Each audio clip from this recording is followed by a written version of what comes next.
আলুর পরোটা করার জন্য এখানে আমরা আটাটাকে ভালো করে মেখে নিয়েছি। এই দেখুন, আলুগুলোকে সিদ্ধ করে নিয়েছি। এবার সিদ্ধ করা আলুগুলোকে ভালো করে ম্যাশ করে নেব।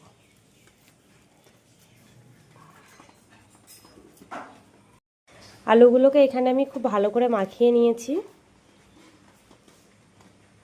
এবার আমি আলুর সঙ্গে অ্যাড করছি পেঁয়াজ কুচি,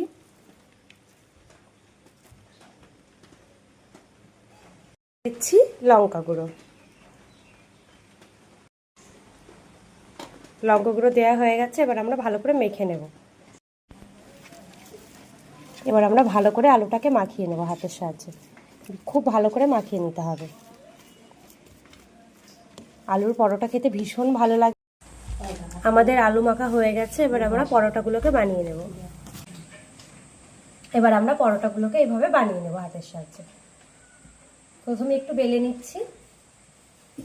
এভাবে প্রথমে আমরা অল্প বেলে নেবো। এবার আলুর পুরটাকে আমরা এখানে দিয়ে নেব। চলুন, এবার আমরা পুরগুলো দিয়ে নিয়েছি। দেখুন, এবার হাতের সাহায্যে আমরা এই যে এরকম ভাঁজ করে নিয়ে পুরগুলোকে এবার আটকে দেবো। মুখটা যাতে খুব সুন্দরভাবে আটকে যায় সেদিকে কিন্তু লক্ষ্য রাখতে হবে। এই দেখুন কি সুন্দর শেপ হয়েছে, দেখেছেন? এই দেখুন, দারুণ হয়েছে। কিন্তু মুখটা কিন্তু খুব ভালোভাবে আটকে দিতে হবে। এবার আমরা এই যে হাতের সাহায্যে এবার এটাকে চেপে চেপে বড় করে নেব।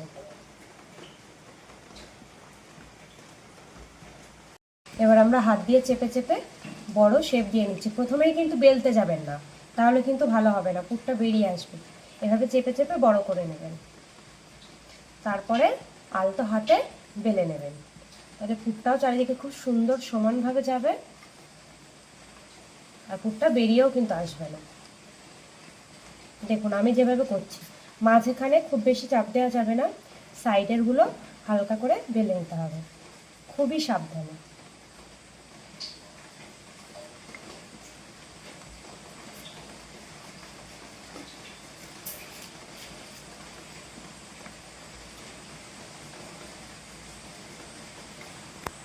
কড়াইটা বসিয়ে নিয়েছি। এবার আমরা কড়াইটা গরম হয়ে গেছে, পরোটাটা দিয়ে দিচ্ছি। প্রথমেই কিন্তু তেলে দেব না, আমরা একটু হালকা সেঁকে নিয়ে পরে তেল দেব। এখানে পরোটাটাকে সেঁকে নিয়েছি, আলুর পরোটাটাকে। এবার আমরা তেল দিয়ে দিচ্ছি। হ্যাঁ, এই যে এবার আমরা তেল দিয়ে নিচ্ছি। দেখুন কত সুন্দর ফুলে উঠেছে আমাদের আলুর পরোটাটা, ফুলে উঠেছে দেখুন কত সুন্দর। এবার আমরা পরোটাটাকে নামিয়ে নিচ্ছি। এই দেখুন,